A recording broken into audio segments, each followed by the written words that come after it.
Good morning dear students. ഇന്ന് നമുക്ക് എടുക്കാനുള്ള പുതിയൊരു ടോപ്പിക്കാണ് ജോബ് കോസ്റ്റിംഗ്. ജോബ് കോസ്റ്റിംഗ് എന്ന് പറയുന്നത് ഒരു ടൈപ്പ് ഓഫ് അല്ലെങ്കിൽ മെത്തേഡ് ഓഫ് കോസ്റ്റിങ്ങിൽ പെട്ടിട്ടുള്ളതാണ്, അല്ലെങ്കിൽ it is a method of costing.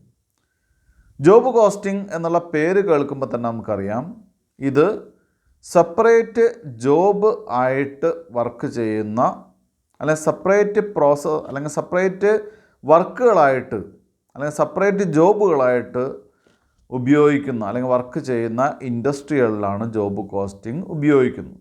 For example printing ഇൻഡസ്ട്രിയിൽ, ഓട്ടോമൊബൈൽ ഇൻഡസ്ട്രിയിൽ, അങ്ങനെയുള്ള അല്ലെങ്കിൽ സെപ്പറേറ്റ് നേച്ചറുള്ള ഇൻറ്റീരിയർ ഡെക്കറേഷൻ പോലെയുള്ള വർക്കുകൾ, ഇങ്ങനെയുള്ള സെപ്പറേറ്റ് നേച്ചറുള്ള വർക്കുകളിലാണ് എന്തുപയോഗിക്കുന്നത്, ജോബ് കോസ്റ്റിംഗ് ഉപയോഗിക്കുന്നത്. പ്രിൻറ്റിംഗ് വർക്കിൽ ഒരു പ്രിൻറ്റിംഗ് വർക്ക് ചെയ്യാമെന്ന് പറഞ്ഞു കഴിഞ്ഞാൽ അതും അടുത്ത വർക്കും തമ്മിൽ എൻറ്റയർലി ഡിഫറൻസ് ഉണ്ടായിരിക്കും. കാരണം നമ്മൾ ഓരോ മാറ്റർ ആയിരിക്കും പ്രിൻറ്റ് ചെയ്യുന്നത്. ഓരോ മാറ്റർ ഡിഫറെൻറ്റ് കളറിൽ, ഡിഫറെൻറ്റ് നമ്പറിൽ, ഡിഫറെൻറ്റ് സൈസിലൊക്കെ ആയിരിക്കും ചെയ്യുന്നത്. അപ്പോൾ ഒന്നിൻ്റെ കോസ്റ്റും മറ്റൊന്നിൻ്റെ കോസ്റ്റും അതിൻ്റെ പാറ്റേണൊക്കെ വ്യത്യാസം ഉണ്ടാവും. ഓട്ടോമൊബൈൽ ഷോപ്പ്, റിപ്പയർ ഷോപ്പ്, അവിടെയൊക്കെ ഉള്ള വ്യത്യാസം എന്താണെന്ന് വെച്ചാൽ ഒരു കാറുണ്ടാക്കുന്ന അല്ലെങ്കിൽ ഒരു ഓട്ടോമൊബൈൽ ഇൻഡസ്ട്രിയിൽ ഓട്ടോമൊബൈൽ വർക്ക്ഷോപ്പിൽ ഒരു വണ്ടി വർക്ക് ചെയ്യുന്നതും വേറൊരു വണ്ടി വർക്ക് ചെയ്യുന്നതും രണ്ട് സെപ്പറേറ്റ് ജോബാണ്. അപ്പോൾ അത്തരം സ്ഥാപനങ്ങളിൽ ഉപയോഗിക്കുന്ന കോസ്റ്റിങ്ങിനെയാണ് എന്തായിട്ട് പറയുന്നത്, കോസ്റ്റിംഗ് മെത്തേഡിനെയാണ് ജോബ് കോസ്റ്റിംഗ് എന്ന് പറയുന്നത്. ഇത് വർക്ക് ചെയ്യുന്ന ഏറെക്കുറെ നമ്മുടെ കോസ്റ്റ് ഷീറ്റിനോട് അനുബന്ധമായിട്ടുള്ള അല്ലെങ്കിൽ അതിനോട് ചേർന്ന ഫോമുല അല്ലെങ്കിൽ അത് ഏറെക്കുറെ അതേ സെയിം ഫോമിലാണ് ജോബ് കോസ്റ്റിംഗ് നമ്മളെ സംബന്ധിച്ച് വർക്ക് ചെയ്യാൻ വരുന്നത്. മാത്രമല്ല ഇത് വളരെ ഈസി ആയിട്ടുള്ള ഒരു ചാപ്റ്ററാണ്. സാധാരണഗതിയിൽ ഇതിൽ നിന്ന് അധികം ക്വസ്റ്റ്യൻസ് ചോദിക്കാനുള്ള സാധ്യത കുറവാണ്. പക്ഷേ ചില വർഷങ്ങളിൽ ചോദിച്ചിട്ടുണ്ട്. അപ്പോൾ അതുകൊണ്ട് തന്നെ ഇത് പൂർണ്ണമായിട്ട് വിട്ട് കളയാൻ നമുക്ക് സാധിക്കില്ല. പഠിക്കണം, നന്നായിട്ട് റെഫർ ചെയ്യണം. പ്രത്യേകിച്ച് നമുക്കുള്ള കോളേജ് തുറക്കാൻ കുറച്ച് വൈകുന്ന സിറ്റുവേഷനൊക്കെ ഉള്ള കാരണം കൊണ്ട് തന്നെ എളുപ്പമുള്ള ടോപ്പിക്കുകൾ ചോദിക്കാൻ സാധ്യതയുണ്ട്. അപ്പോൾ ഇത്തരം ടോപ്പിക്കുകൾക്കൊക്കെ ചിലപ്പോൾ സാധ്യത വരാം. നമുക്ക് എന്താണ് ജോബ് കോസ്റ്റിംഗ് നോക്കാം. Job costing is a method of costing in which cost of each job or work order is ascertained separately. ഓരോ ജോബിൻ്റെയും വർക്കിൻ്റെയും കോസ്റ്റ് സെപ്പറേറ്റ് ആയിട്ട് അസർട്ടൈൻ ചെയ്യുന്ന കോസ്റ്റിങ്ങിനെയാണ് നമ്മൾ എന്തായിട്ട് പറയുന്നത്, ജോബ് കോസ്റ്റിംഗ് എന്ന് പറയുന്നത്. It is followed by an undertaking which manufactures goods against specific orders for customers. Orders of the customers. Customers specific ആയിട്ട് സെപ്പറേറ്റ് ആയിട്ട് അവർ ഓരോ സമയത്തും തരുന്ന ഓർഡറുകൾക്കനുസരിച്ച് വർക്ക് ചെയ്ത് കൊടുക്കുന്ന സ്ഥാപനങ്ങളിലാണ് എന്ത് ഫോളോ ചെയ്യുന്നത്, ഈ ജോബ് കോസ്റ്റിംഗ് ഫോളോ ചെയ്യുന്നു. മനസ്സിലായല്ലോ. Each job or work order is undertaken according to the specifications of the customers and is therefore different from each other. ഓരോന്നും അവരുടെ കസ്റ്റമേഴ്സിനനുസരിച്ച് അവരുടെ ആവശ്യങ്ങൾക്കനുസരിച്ച് താല്പര്യങ്ങൾക്കനുസരിച്ച് ചെയ്തു കൊടുക്കുന്ന കാരണം കൊണ്ട് തന്നെ ഇത് ഒന്നിൽ നിന്ന് മറ്റൊന്നിലേക്ക് എന്തായിരിക്കും, വ്യത്യസ്തമാണ്. അപ്പോൾ അത് എന്ത് ചെയ്യണം, ഒരു കോസ്റ്റും അല്ലെങ്കിൽ ഒരു ജോബ് കോസ്റ്റിംഗ് എന്ന് പറയുന്നത് അല്ലെങ്കിൽ ഒരു ജോബിൻ്റെ കോസ്റ്റ് എന്ന് പറയുന്നത് മറ്റൊരു ജോബിൻ്റെ കോസ്റ്റിൽ നിന്ന് വ്യത്യസ്തമാണ്. കാരണം ഓരോരുത്തരും എന്താണ്, അവരവർക്ക് താല്പര്യമുള്ള അവരുടെ ഇഷ്ടാനിഷ്ടങ്ങൾക്കനുസരിച്ചിട്ടാണ് എന്ത് ചെയ്യുന്നത്, വർക്ക് ചെയ്ത് കൊടുക്കുന്നത്. അപ്പോൾ അത് ശ്രദ്ധിക്കാം. Job costing is followed in industries such as printing works, interior decoration, engineering works, repair shops, automobile garages, machine tools etcetera.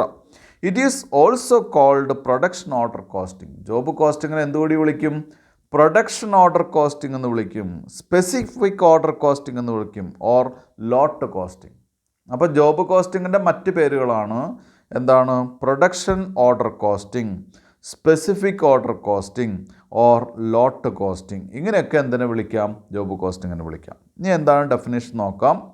Job costing is that form of specific order costing. അപ്പോൾ specific order costing തന്നെയാണ് job costing എന്ന് നമ്മൾ പറഞ്ഞു. Job costing is that form of specific order costing which applies where work is undertaken to customers special requirements, ICMA. അപ്പോൾ according to ICMA, job costing is that form of specific order costing which applies where work is undertaken to customers' special requirements. കസ്റ്റമേഴ്സിൻ്റെ special requirements അനുസരിച്ച് work undertaken നടത്തുന്ന അല്ലെങ്കിൽ work എടുക്കുന്ന സ്ഥലങ്ങളിൽ അല്ലെങ്കിൽ സ്ഥാപനങ്ങളിൽ ഉപയോഗിക്കുന്ന കോസ്റ്റിങ്ങിനെയാണ് ജോബ് കോസ്റ്റിംഗ് എന്ന് പറയുന്നത്. ഇനി അടുത്ത features of costing. 1. Production is undertaken against customers order and specification. കസ്റ്റമേഴ്സിൻ്റെ ഓർഡറിൻ്റെയും സ്പെസിഫിക്കേഷൻ്റെയും ബേസിലാണ് പ്രൊഡക്ഷൻ നമ്മൾ എടുക്കുന്നത്. 2. Each job has its own characteristics. ഓരോ ജോലിക്കും അതിൻ്റേതായിട്ടുള്ള സ്വഭാവ സവിശേഷ ഗുണങ്ങളുണ്ട്. 3. Each job is different from others. ഓരോ ജോലിയും മറ്റൊന്നിൽ നിന്ന് വ്യത്യസ്തമാണ്. 4. Each job is treated as a cost unit. ഓരോ ജോലിയും ഓരോ കോസ്റ്റ് യൂണിറ്റായിട്ട് സെപ്പറേറ്റ് യൂണിറ്റായിട്ട് നമ്മൾ എന്ത് ചെയ്യുന്നു, അസർട്ടൈൻ ചെയ്യുന്നു. 5. Cost of each job is ascertained separately. ഓരോ ജോലിയുടെയും കോസ്റ്റ് എന്ത് ചെയ്യുന്നു, സെപ്പറേറ്റ് ആയിട്ട് അസർട്ടൈൻ ചെയ്യുന്നു. 6. A separate cost sheet is prepared for each job. ഓരോ ജോബിനും ഓരോ സെപ്പറേറ്റ് കോസ്റ്റ് ഷീറ്റ് എന്ത് ചെയ്യുന്നു, പ്രിപ്പയർ ചെയ്യുന്നു. 7. Each job is allotted A distinct number. ഓരോ ജോലിക്കും ഒരു സെപ്പറേറ്റ് നമ്പർ എന്ത് ചെയ്യുന്നു, അലോട്ട് ചെയ്യുന്നു. അതായത് job number 1, job number 505, job number 605, അങ്ങനെയുള്ള നമ്പറുകൾ കൂടി കൊടുക്കുന്നു. Cost of each job is determined after the completion of the job. Cost of each job is determined after the completion of the job. ഓരോ ജോബിൻ്റെയും എന്താണ് cost ആ job കഴിഞ്ഞിട്ട് എന്ത് ചെയ്യുന്നു, ഐഡൻറ്റിഫൈ ചെയ്യുന്നു, ഡിറ്റർമിൻ ചെയ്യുന്നു. ഇനി അഡ്വാൻറ്റേജസ്. എന്തൊക്കെയാണ് അഡ്വാൻറ്റേജസ് നോക്കാം. It helps to ascertain cost and profit of each job separately. ഓരോ ജോലിയുടെയും കോസ്റ്റ് സെപ്പറേറ്റ് ആയിട്ട് മനസ്സിലാക്കാൻ സാധിക്കുന്നു. It helps to distinguish profitable jobs from unprofitable jobs. പ്രോഫിറ്റബിളും അൺപ്രോഫിറ്റബിളും ആയിട്ടുള്ള ജോബുകൾ തിരിച്ചറിയാൻ സാധിക്കുന്നു.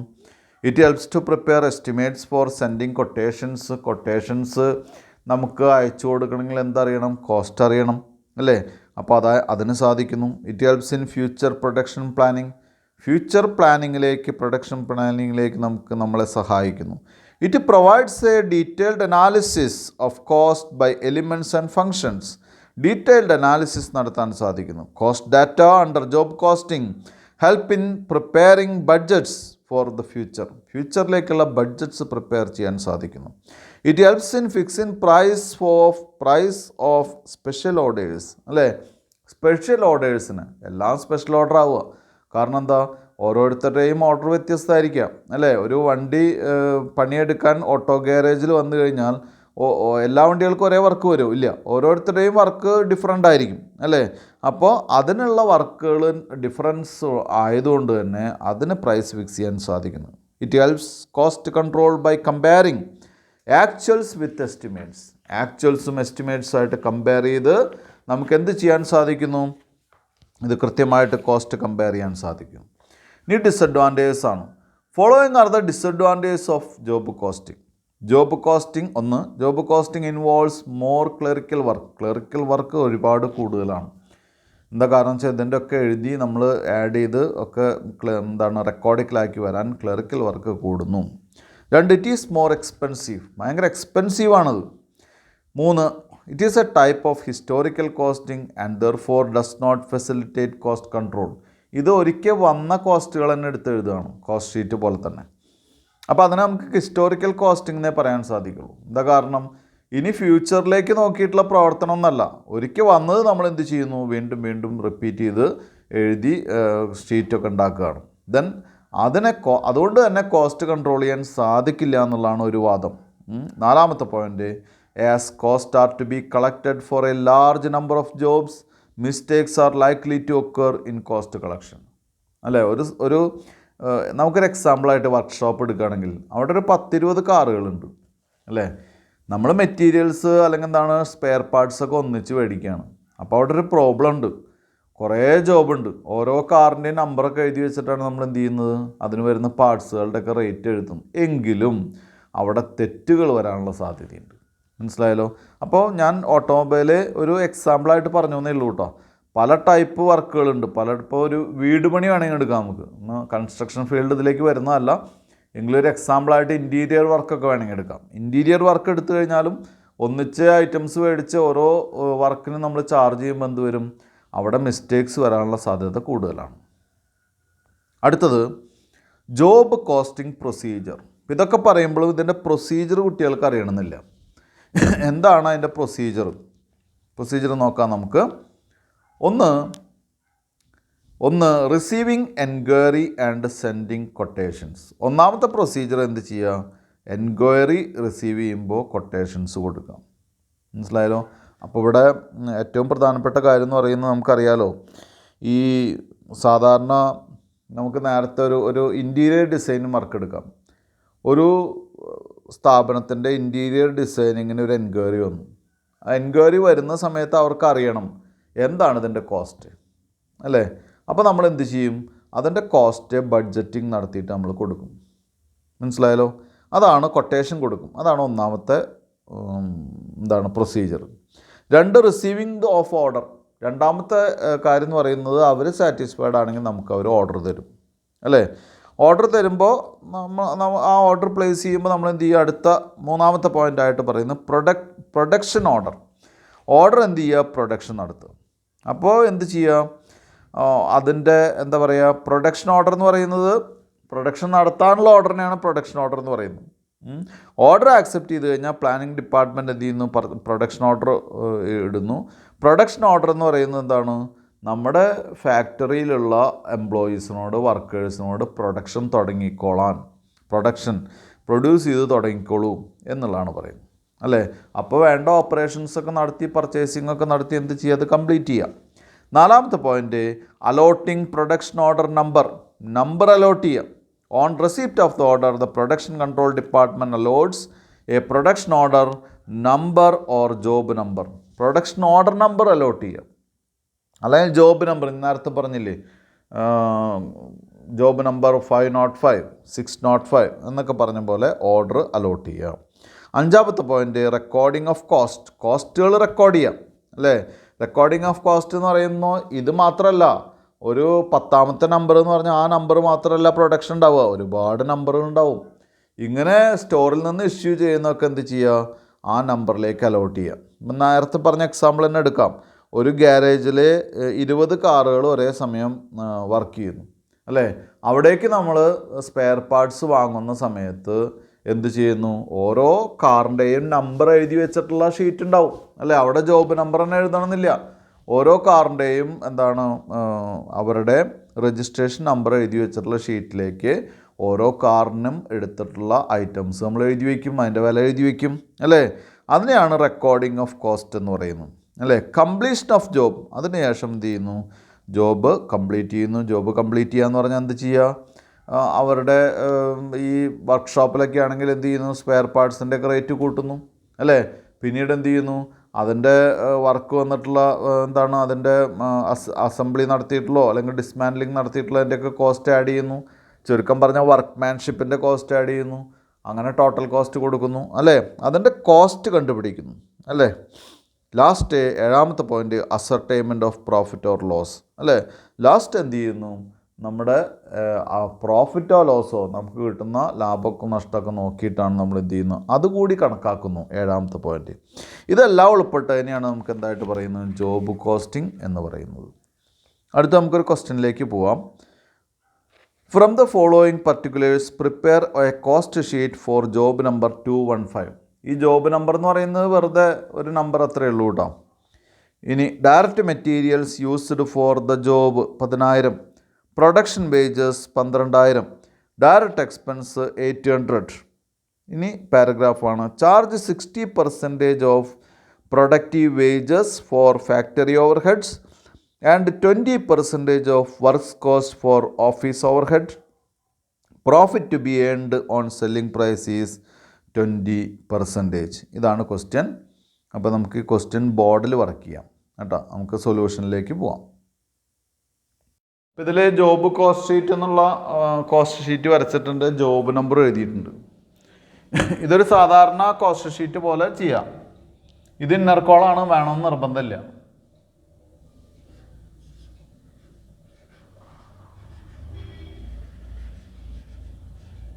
ആദ്യം ഡയറക്റ്റ്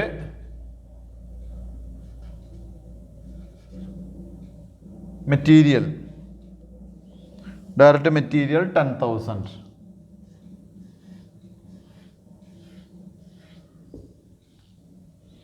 അടുത്തത് പ്രൊഡക്റ്റീവ് വേജസ്.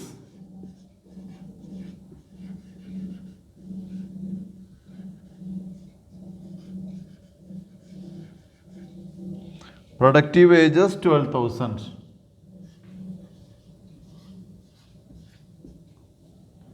Direct expenses.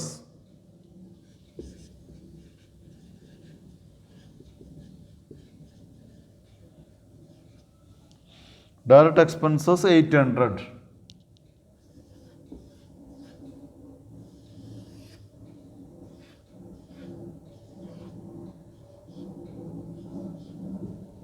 ഇതാണ് നമ്മുടെ prime cost.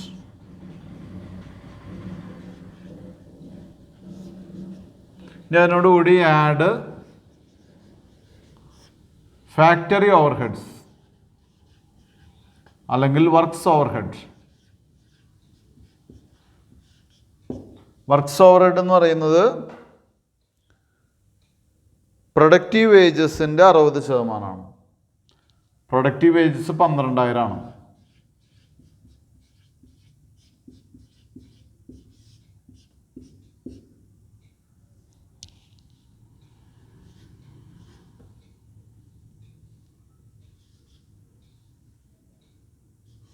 $7,200.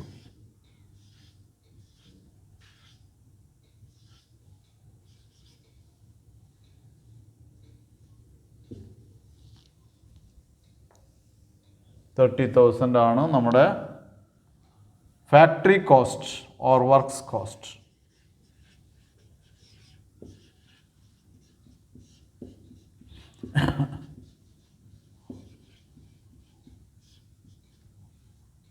Factory cost or works cost 30,000. Add office and administrative overheads. ഇവിടെ ഓഫീസ് ഓവർഹെഡ്സ് എന്നാണ് തന്നിട്ടുള്ളത്. അപ്പോൾ ഓഫീസ് ഓവർഹെഡ്സ് മാത്രം എഴുതിയാൽ മതി. അത് 20% ഓഫ് വർക്ക്സ് കോസ്റ്റ് ആണ് പറഞ്ഞിട്ടുള്ളത്. വർക്ക്സ് കോസ്റ്റ് എന്ന് പറഞ്ഞപ്പോൾ നമ്മൾ കണ്ടതാണ് 30,000-ൻ്റെ 20%. 30,000-ൻ്റെ 10% എന്ന് പറഞ്ഞാൽ 3,000. 3 6. 6,000 ആഡ് ചെയ്യുക. 36,000. ഇതിനെയാണ് നമ്മൾ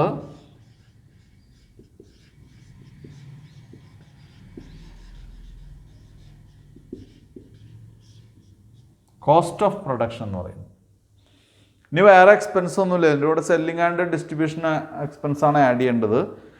വേറെ എക്സ്പെൻസ് ഒന്നും ഇല്ലാത്ത കാരണം കൊണ്ട് നമുക്ക് പ്രോഫിറ്റ് എഴുതാനുള്ള സ്പേസ് വിടാം.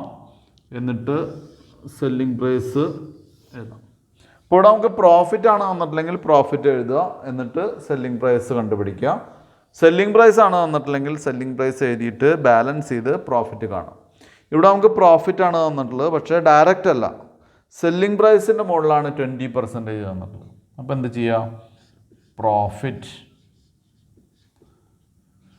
20%, that is 1/5 on SP or 1/4 on cost. 20% എന്ന് പറഞ്ഞാൽ 20/100. അപ്പോൾ എത്രയാണ്? 1/5. 1/5 സെല്ലിംഗ് പ്രൈസിൻ്റെ മുകളിൽ എന്ന് പറഞ്ഞു കഴിഞ്ഞാൽ കോസ്റ്റ് പ്രൈസിൻ്റെ മുകളിൽ എത്രയാണ്? 1/4 ആണ് വരിക. അതുകൊണ്ടാണ് ഞാൻ അങ്ങനെ എഴുതിയത്. 1/4 ഓൺ കോസ്റ്റ്. 1/4 ഓൺ കോസ്റ്റ് എന്ന് പറയുമ്പോൾ നമ്മുടെ എമൗണ്ട് എത്രയാണ്? 36,000 അല്ലേ? അപ്പോൾ 36,000 ഇൻറ്റു 1/4. അപ്പോൾ 9,000 വരും. പ്രോഫിറ്റ് 9,000. അപ്പോൾ ഇവിടെ 45,000. 45,000 നമ്മുടെ എന്ത് വരിക?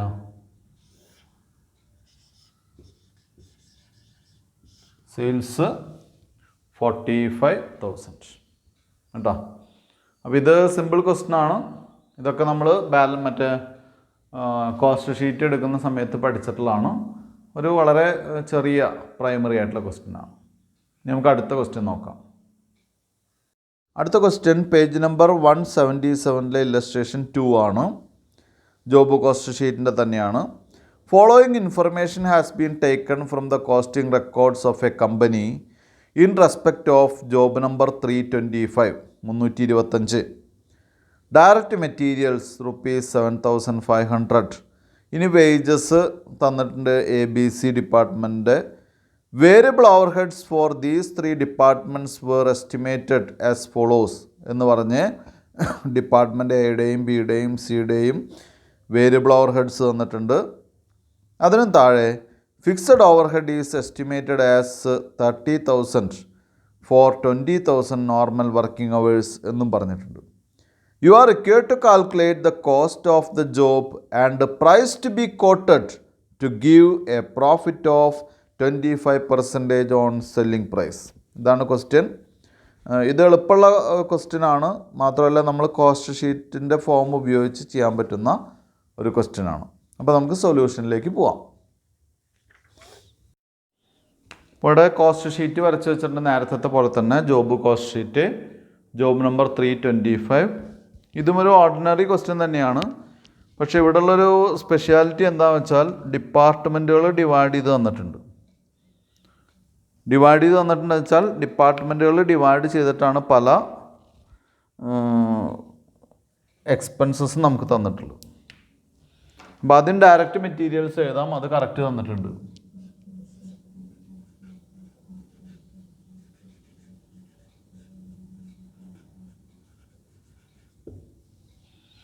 Direct materials 7,500.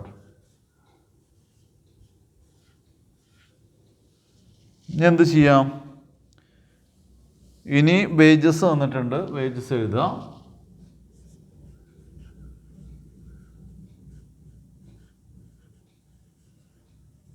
ഡയറക്റ്റ് വേജസ് പക്ഷേ ഡയറക്റ്റ് ആയിട്ടുള്ള തന്നിട്ടുള്ളത്. വേജസ് അവേഴ്സും റേറ്റ് പെർ അവറുമാണ് തന്നിട്ടുള്ളത്. അവേഴ്സും റേറ്റ് പെർ അവറും എന്ന് പറയുമ്പോൾ ശ്രദ്ധിക്കേണ്ട കാര്യം ഓരോ ഡിപ്പാർട്ട്മെൻറ്റും വർക്ക് ചെയ്ത മണിക്കൂറുകളും അതിന് ഓരോ മണിക്കൂറിന് വരുന്ന വേജസിൻ്റെ ചാർജും. അപ്പം അതിൽ ഡിപ്പാർട്ട്മെൻറ്റ് എ 100 മണിക്കൂറാണ് വർക്ക് ചെയ്തിട്ടുള്ളത്.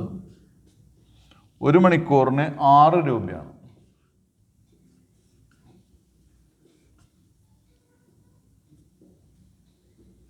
അടുത്ത ഡിപ്പാർട്ട്മെൻറ്റ് ബി. ഡിപ്പാർട്ട്മെൻറ്റ് ബി എന്ന് പറയുന്നത് 50 അവേഴ്സാണ്. 1 മണിക്കൂറിന് 4 രൂപ. അടുത്ത ഡിപ്പാർട്ട്മെൻറ്റ് സി 40 അവേഴ്സാണ്. 1 മണിക്കൂറിന് 3 രൂപ. അപ്പോൾ ഇവിടെ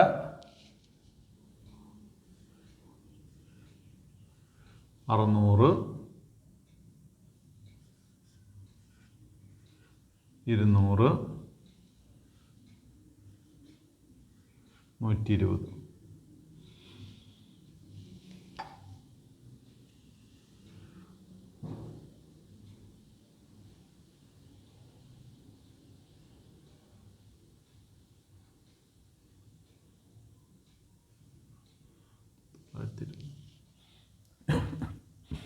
അപ്പോൾ ഡയറക്റ്റ് വേജസും കഴിഞ്ഞു.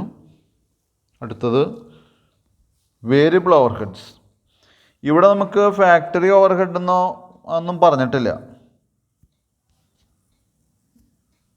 ഇവിടെ ഫിക്സഡ് ആൻഡ് വേരിയബിൾ എന്നാണ് പറഞ്ഞിട്ടുള്ളത്. അപ്പോൾ പിന്നെ ഇനി ഡിവിഷനൊന്നും വേണ്ട, നേരിട്ട് എഴുതാം കേട്ടോ. ഇനി നമുക്ക് തന്നിട്ടുള്ള വേരിയബിൾ ഓവർഹെഡാണ്. അപ്പോൾ അത് എഴുതിയാൽ മതി.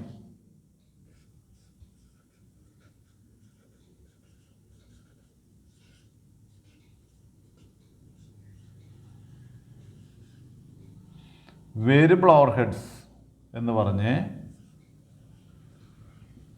Department A. വേരിയബിൾ ഓവർഹെഡ്സിന് ഡിപ്പാർട്ട്മെൻറ്റ് എയിൽ പറഞ്ഞിട്ടുള്ളത് 6,000 രൂപ 300 മണിക്കൂറിന് 6000 രൂപ 300 മണിക്കൂറെന്ന് പറയുമ്പോൾ ഒക്കെ മണിക്കൂറിനാണ് കേട്ടോ.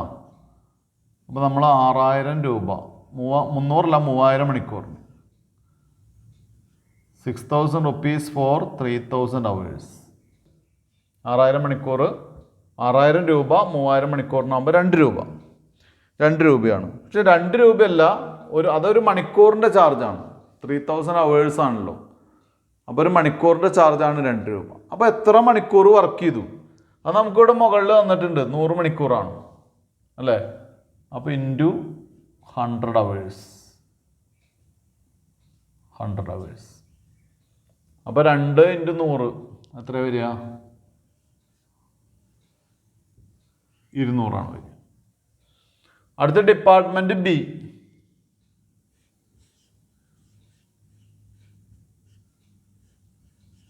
ഡിപ്പാർട്ട്മെന്റ് ബി ആണ്. ഡിപ്പാർട്ട്മെന്റ് ബിക്കും ഇതുപോലെ തന്നെയാണ് പറഞ്ഞിട്ടുള്ളത്. 3000 ഫോർ 2000 hours. 3000 രൂപ എത്ര മണിക്കൂറിന്? 2000 മണിക്കൂറിന്. ഇനി ബിയുടെ ഡിപ്പാർട്ട്മെന്റ് എത്ര മണിക്കൂർ വർക്ക് ചെയ്തിട്ടുണ്ട്? ഇവിടെ തന്നിട്ടുണ്ട് 50 hours-നാണ്. അത് ക്ലോസ് ചെയ്യാം അല്ലേ. അപ്പോൾ അത് സോൾവ് ചെയ്യുമ്പോൾ നമുക്ക് 75 കിട്ടും. 75. അടുത്ത ഡിപ്പാർട്ട്മെന്റ് സി. ഡിപ്പാർട്ട്മെന്റ് സിക്ക് ഇതുപോലെ എത്രയാണ് വന്നിട്ടുള്ളത്?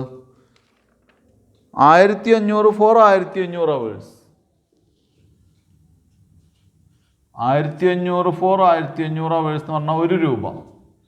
അത് വർക്ക് ചെയ്ത മണിക്കൂറുകൾ നമുക്ക് ഇവിടെ ഉണ്ട് 40 മണിക്കൂറാണ്. അപ്പം 40 രൂപ.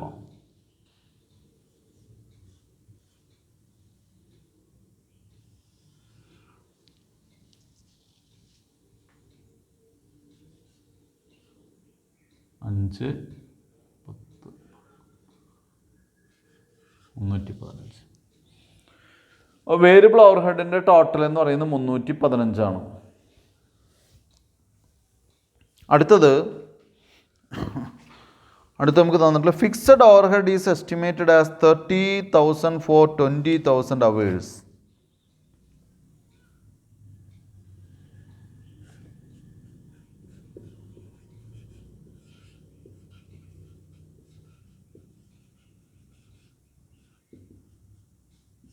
അല്ലെങ്കിൽ വെറും ഓവർ ഹെഡ്സ് എന്ന് എഴുതിയാലും മതി.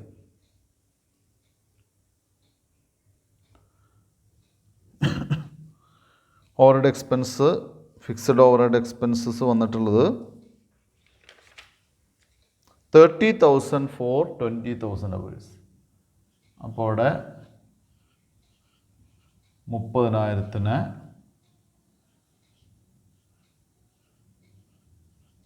20,000 കൊണ്ട് ഡിവൈഡ് ചെയ്തു. വേറെ ഒന്നുമില്ല അതിൽ, ഇത് മാത്രമേ ഉള്ളൂ. 30,000-നെ 20,000 കൊണ്ട് ഡിവൈഡ് ചെയ്യുമ്പോൾ ഇനി എന്ത് ചെയ്യാം? അതിന് 3-ലും കൂടിയിട്ട് വരണം. ഇതൊരു മണിക്കൂറിൻ്റെ ചാർജാണ്. ഇൻറ്റു ഇനി നമുക്ക് 3 എയും ബിയും സിയും കൂടിയിട്ടുള്ളത് ഇതൊരു മണിക്കൂറിനാണ്. കുട്ടികളത് വായിച്ചു നോക്കി അറിയാം. 30,000 hours for 20,000 normal working hours. സാധാരണ വർക്കിംഗ് അവേഴ്സ് ആണെങ്കിൽ 20,000 മണിക്കൂറിന് 30,000 രൂപ. 20,000 മണിക്കൂറിന് 30,000 രൂപ എന്ന് പറഞ്ഞാൽ നമുക്ക് ഒരു മണിക്കൂറിൻ്റെ കോസ്റ്റ് അറിയാൻ 30,000 ഡിവൈഡ് ബൈ 20,000 ചെയ്തു. ഇനി നോർമൽ വർക്കിംഗ് അവേഴ്സ് എടുക്കണം. നോർമൽ വർക്കിംഗ് അവേഴ്സ് എന്ന് പറഞ്ഞു കഴിഞ്ഞാൽ എന്താണ്? 3 ഡിപ്പാർട്ട്മെൻറ്റേയും ചേർത്തിട്ടാണ് അല്ലേ. 3 ഡിപ്പാർട്ട്മെൻറ്റും കൂടി എത്ര വർക്ക് ചെയ്യുന്നുണ്ട്? ആദ്യത്തെ എ ഡിപ്പാർട്ട്മെൻറ്റ് 100 മണിക്കൂർ, ബി ഡിപ്പാർട്ട്മെൻറ്റ് 50 മണിക്കൂർ, സി ഡിപ്പാർട്ട്മെൻറ്റ് 40 മണിക്കൂർ. അപ്പോൾ 190 മണിക്കൂറാണ് ആകെ ഏവറേജ് വർക്ക് ചെയ്യുന്നത്. 190 മണിക്കൂർ വർക്ക് ചെയ്യുമ്പോൾ മൾട്ടിപ്ലൈ ചെയ്യുമ്പോൾ നമുക്ക് 285 രൂപ വരുന്നു.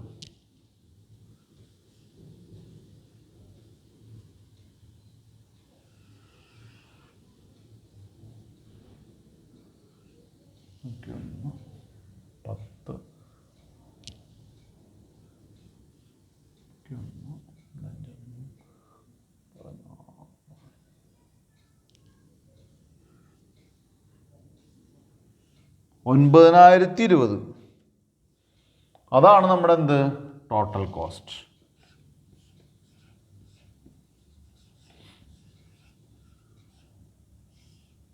ടോട്ടൽ കോസ്റ്റ് എഴുതി. ഇനി എന്ത് ചെയ്യുക? പ്രോഫിറ്റ് എഴുതാനുള്ള സ്പേസ് വിടുക. ഇനി നമുക്ക് നോക്കേണ്ടത് സെയിൽസ് തരികയാണെങ്കിൽ സെയിൽസ് ഇവിടെ എഴുതുക, എന്നിട്ട് ബാലൻസ് ചെയ്താൽ പ്രോഫിറ്റ് കിട്ടും. അതേസമയം പ്രോഫിറ്റ് തരികയാണെങ്കിൽ പ്രോഫിറ്റ് എഴുതിയിട്ട് ആഡ് ചെയ്ത് കഴിഞ്ഞാൽ സെയിൽസ് കിട്ടും. നമുക്കിവിടെ പ്രോഫിറ്റ് തന്നിട്ടുണ്ട്. എത്രയാണ് പ്രോഫിറ്റ്? പ്രോഫിറ്റ് പറഞ്ഞിട്ടുള്ളത് you are required to calculate the cost of the job and the price to be quoted to give a profit of 25% on selling price ആണ്. അപ്പോൾ സെല്ലിംഗ് പ്രൈസിൻ്റെ 25%. നമുക്കിവിടെ കോസ്റ്റ് പ്രൈസേ ഉള്ളൂ അല്ലേ? അപ്പോൾ നമ്മളത് കൺവേർട്ട് ചെയ്യണം. എങ്ങനെയാണ് കൺവേർട്ട് ചെയ്യുക? Selling പ്രൈസിൻ്റെ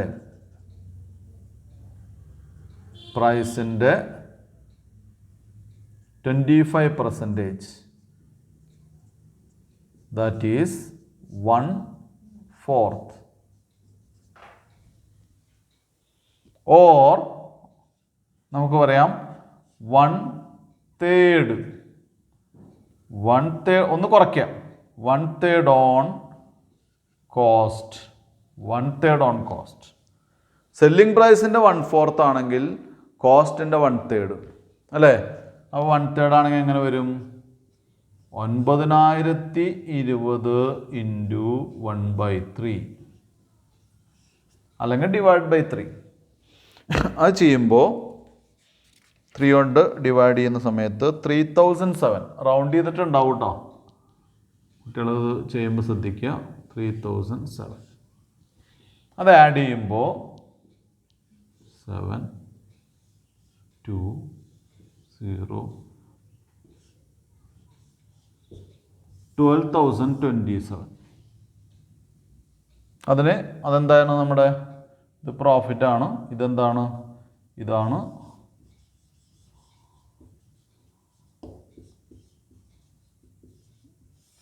selling price. അപ്പോൾ ഈ ഒരു കാര്യം കുട്ടികൾ നന്നായിട്ട് ശ്രദ്ധിക്കണം. എപ്പോഴും നമുക്ക് ഇങ്ങനെയാണ് തരിക. കോസ്റ്റാണ്. ഏത് കോസ്റ്റ് ഷീറ്റ് വരച്ചാലും ജോബ് കോസ്റ്റ് ഷീറ്റ് വരച്ചാലും കോസ്റ്റാണ് കിട്ടുക. പക്ഷേ സെല്ലിംഗ് പ്രൈസിൻ്റെ മുകളിലാണ് പ്രോഫിറ്റ് തന്നിട്ടുണ്ടാവുക.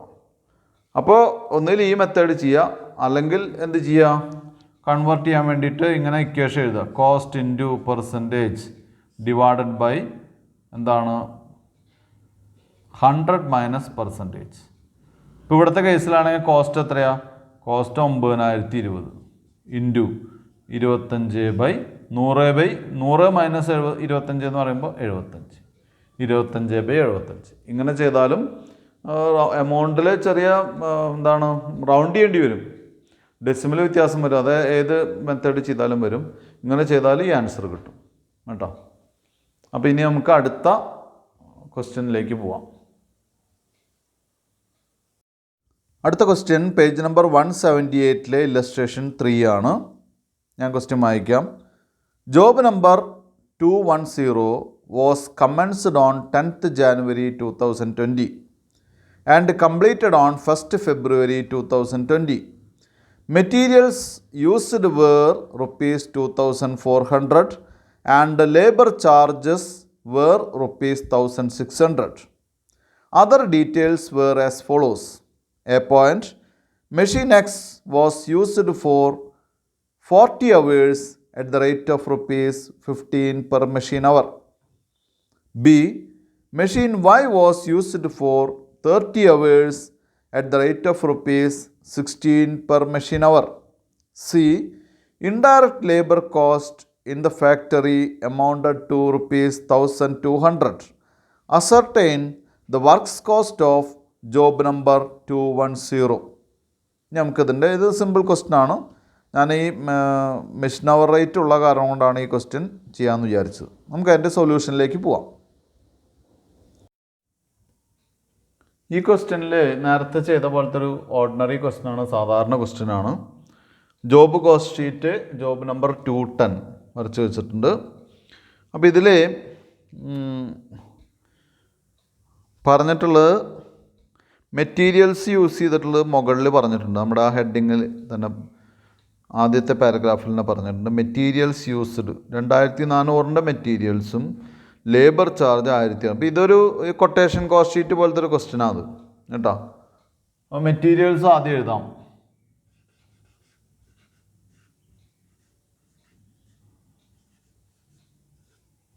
മെറ്റീരിയൽസ് വന്നിട്ട് 2400.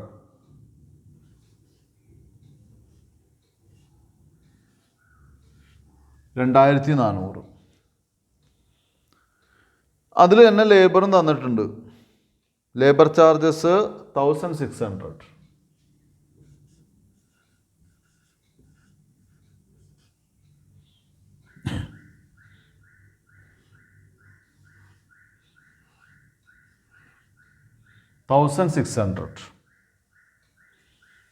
ഇനി നമ്മൾ നോക്കേണ്ട എക്സ്പെൻസ് തന്നിട്ടുണ്ടെങ്കിൽ എക്സ്പെൻസ് കൂടി ആഡ് ചെയ്യണം ഇവിടെ തന്നെ. ഡയറക്റ്റ് എക്സ്പെൻസ് അത് തന്നിട്ടില്ല. അപ്പോൾ പ്രൈം കോസ്റ്റ് കാണാം.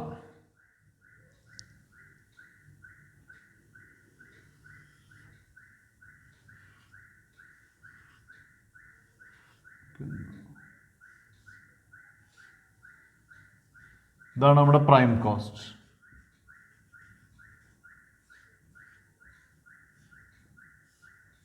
പ്രൈം കോസ്റ്റ് കിട്ടിക്കഴിഞ്ഞാൽ അതിനോടുകൂടി ഫാക്ടറി ഓവർഹെഡ്സ് ആഡ് ചെയ്യുക. ഇവിടെ ഫാക്ടറി ഓവർഹെഡ്സ് എന്നുള്ള പേരെടുത്ത് പറഞ്ഞിട്ടില്ല എന്നേ ഉള്ളൂ. ഇവിടെ നമുക്ക് മെഷീൻ എക്സിൻ്റെ യൂസേജ് പറഞ്ഞിട്ടുണ്ട്, വൈയുടെ യൂസേജ് പറഞ്ഞിട്ടുണ്ട്, ഇൻഡയറക്റ്റ് ലേബർ പറഞ്ഞിട്ടുണ്ട്. ഇതൊക്കെ വരുന്നത് ഇവിടെ തന്നെയാണ്, ഫാക്ടറിയിൽ തന്നെയാണ്. അപ്പോൾ നമുക്ക് എന്ത് ചെയ്യാം? വളരെ ഈസി ആയിട്ട് ഈ ക്വസ്റ്റ്യൻ ചെയ്യാം.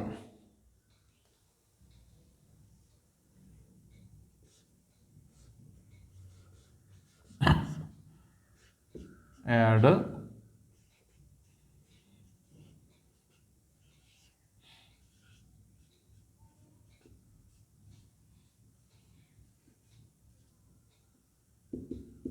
Factory overheads. ഫാക്ടറി ഓവർഹെഡ്സ് 2 മെഷീൻ്റെ എഴുതണമെന്നേ ഉള്ളൂ. അപ്പോൾ അതുകൊണ്ടാണ് ഞാനിവിടെ ഇങ്ങനെ എഴുതിയിട്ടുള്ളത്. ആദ്യം മെഷീൻ എക്സ്.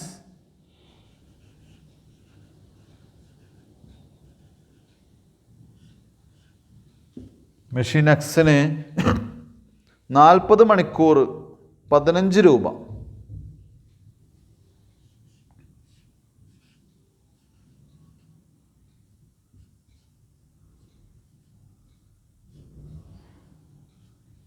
$40 hours into ₹15.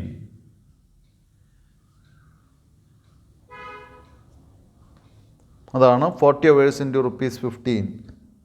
അപ്പോൾ 400, 200, 600. അടുത്ത മെഷീൻ വൈ.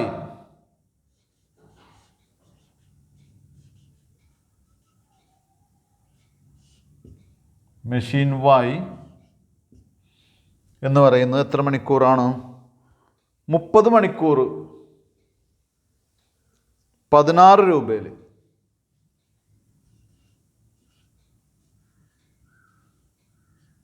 $30 hours into ₹16 എന്ന് പറയുമ്പോൾ 480, 480.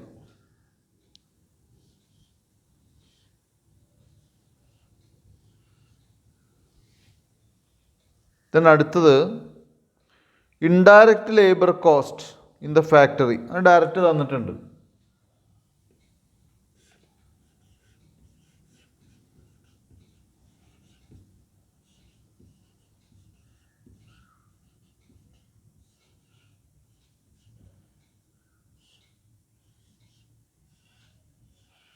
$1200.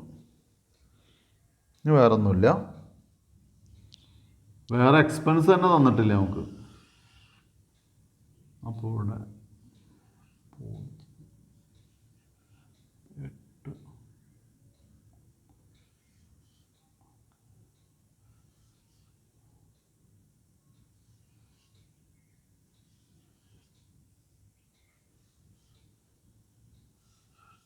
6280.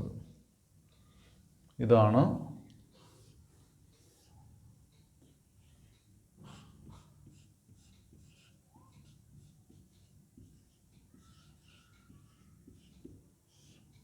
Works cost. അപ്പോൾ ഇവിടെ 2 ക്വസ്റ്റ്യനായി നമ്മൾ ഈ മെഷീൻ അവർ റേറ്റും ഡിപ്പാർട്ട്മെൻറ്റിൻ്റെ അവേഴ്സൊക്കെ വെച്ച് ചെയ്യുന്നു. ഇതൊക്കെ ഒരു സാധാരണ ക്വസ്റ്റ്യനാണ്, വലിയ വ്യത്യാസമൊന്നുമില്ല. എങ്കിലും അതൊന്ന് കുട്ടികൾ ശ്രദ്ധിക്കണം. അപ്പോൾ ഇവിടെ കുട്ടികൾ ശ്രദ്ധിക്കേണ്ട കാര്യം, ഇത്തരം ക്വസ്റ്റ്യൻസ് വരുമ്പോൾ ഈ മെഷീൻ അവർ റേറ്റ് വരുന്ന സമയത്ത് മിക്കവാറും ഫാക്ടറിയിലാണ് വരിക അത്. അപ്പോൾ മെഷീൻ അവേഴ്സ് വർക്കഡും എമൗണ്ടും കൂടി മൾട്ടിപ്ലൈ ചെയ്യുക വേണ്ടു. ഇനി അതിൽ ടോട്ടൽ അവേഴ്സ് പോലെ, കഴിഞ്ഞ ക്വസ്റ്റ്യനിൽ പോലെ ടോട്ടൽ അവേഴ്സൊക്കെ തന്നിട്ടുണ്ടെങ്കിൽ അത് വെച്ച് അഡ്ജസ്റ്റ് ചെയ്യാൻ പഠിക്കുക കേട്ടോ. അത് വായിച്ച് നോക്കിയാലേ നമുക്ക് അറിയാൻ പറ്റുള്ളൂ. എന്തായാലും ഇത്തരം ക്വസ്റ്റ്യൻസൊക്കെയാണ് ജോബ് കോസ്റ്റ് ഷീറ്റിൽ നിന്ന് വരിക. എന്തായാലും ഇന്നത്തെ ക്ലാസ് ഇവിടെ നിർത്തുകയാണ്. Thank you.